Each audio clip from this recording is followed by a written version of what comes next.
अरे आग लगे, ये भी कोई जिंदगी है। सुबह से चिल्लम चिल्ली पुकार सुन के मैं तो तंग आ गई हूँ। अरे वो भी क्या दिन थे जब मैं गांव में रहा करती थी। पहले बड़ी सुखी थी मैं। पहले मेरी जिंदगी क्या थी और अब क्या हो गई है। शहर में तो लोग भेड़ बकरी की तरह जीते हैं। जीने का असली मजा तो गांव में है। क्यों, क्या हुआ माँ जी? आज गांव की बहुत याद आ रही है आपको?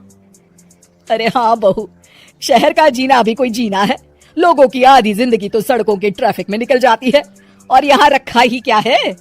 एक बात कहूँ, दिल्ली शहर अब पहले जैसा नहीं रहा।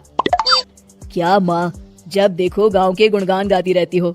ठीक है, इस बार ना बच्चों के कॉलेज की छुट्टियों में हम सब गांव चलेंगे, ठीक है? हाँ, ये ठीक है। फिर कुछ दिनों के बाद सारा परिवार अपने गांव चला जाता है। अरे वाह, कितनी ताजी और साफ हवा है, कितनी शांति है यहाँ। चल बहू, अब बढ़िया सा खाना बना दे, मजे से आंगन में बैठ के खाएंगे। सुशीला गांव का माहौल देख बड़ी खुश होती है। 2 दिन के बाद गांव की कुछ औरतें सुशीला के घर आती हैं।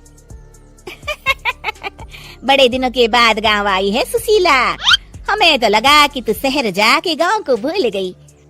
और बतिया, तेरी बहू कैसी है? जरा मिलवा तो उससे। अरे मेरी बहू तो लाखों में एक है। बड़ी किस्मत वाली हूँ मैं जो मुझे जानकी जैसी बहू मिली है। हमेशा मेरी सेवा में लगी रहती है और आज तक कभी पलट कर जवाब नहीं दिया उसने। सुशीला की बातें सुनकर सभी औरतें हंसने लगती है।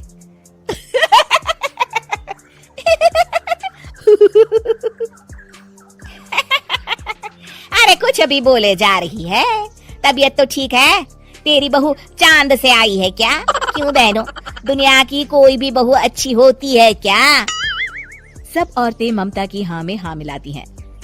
अरे मैं तो कहती हूँ दुनिया की हर बहू सास का खून चूसने वाली डायन होती है, डायन। मैं तो एक बिल में 1000 सांप के साथ रह सकती हूँ, लेकिन अपनी बहू के साथ नहीं रह सकती। हाँ, तूने सही कहा। मेरी बहू तो तेरी बहू से भी 2 कदम आगे है। सब औरतों की बातें सुनकर ममता मन ही मन बड़बड़ाती है। अरे ये गांव सुधर गया, लेकिन औरतें नहीं सुधरी। अगर थोड़ी देर और इनकी बेवकूफी भरी बातें सुनूंगी तो मैं सच में पागल हो जाऊंगी। फिर सुशीला उन औरतों को घर से दफा कर देती है और राहत की सांस लेती है। अरे बहू, जरा बाम लाके मेरे सर पर तो लगा दे। उन औरतों की फालतू बातें सुनकर मेरा सर चकरा गया है।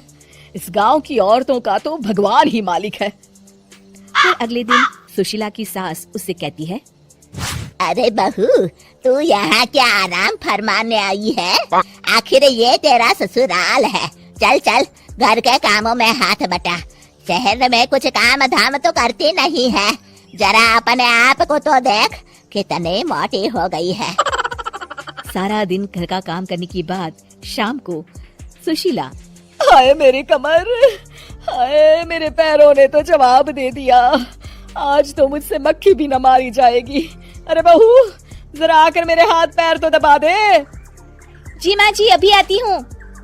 तभी सुशीला की सास जानकी को रोकते हुए कहती है, अरे रुक जा बहू, एक दिन काम करके इसको इसकी नानी याद आ गई। हम लोग तो रोज इतना काम करते हैं, कोई जरूरत नहीं इसके हाथ पैर दबाने की। सुबह तक सब ठीक हो जाएगा। सुशीला अपनी सास की बातें सुनकर हैरान रह जाती है। इस तरह धीरे धीरे गांव आने के बाद सुशीला की परेशानी शुरू हो जाती है।